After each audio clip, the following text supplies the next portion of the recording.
Hi everybody, Ben Packer coming from the old city of Jerusalem, Jerusalem Heritage House with our Packer on the Parsha. This week we have a double Parsha. Two Parshas, two Torah portions. One is Parshas Tazria and one is Parshas Metzora.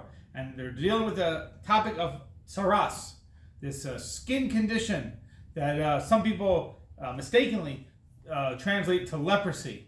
It's not exactly leprosy. Let's look at the verse. The first verse in the second Parsha says, Hashem spoke to Moses, saying, "This shall be the law of the Metzora on the day of the purification."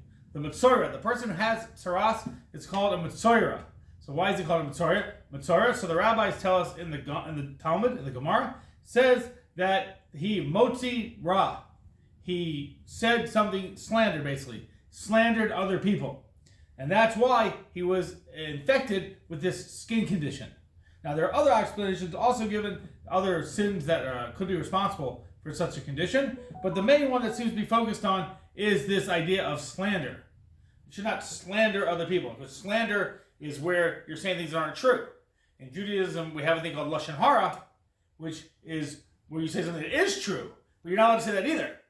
Now, even if it's defamatory, or if there's no purpose in it other than to hurt somebody, you're not allowed to say that, even if it is true. But then there's another thing called slander where it's not true. So it's an interesting thing. In our society today, we have a lot of people who are screaming against Israel. Okay? But for the most part, those people who are screaming against Israel, they don't really care about what it says over here. They're not really connected to what's going on over here. That's a general theme. There's exceptions here and there of freaks, as they're called, statistical freaks. But in general, they don't care about this, right?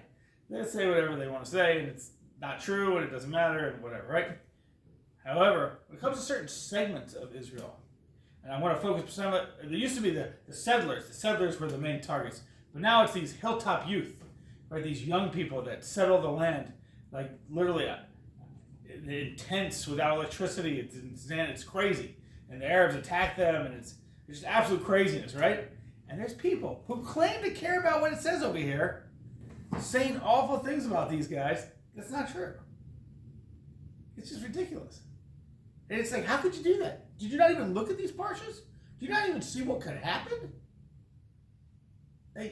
What are you doing? I mean, if you don't care at all, then fine. But if you do care, what are you doing? You could be inflicting your soul terribly by doing this. It seems like a terrible idea. Rosh Chodesh Tov and Shabbat Shalom.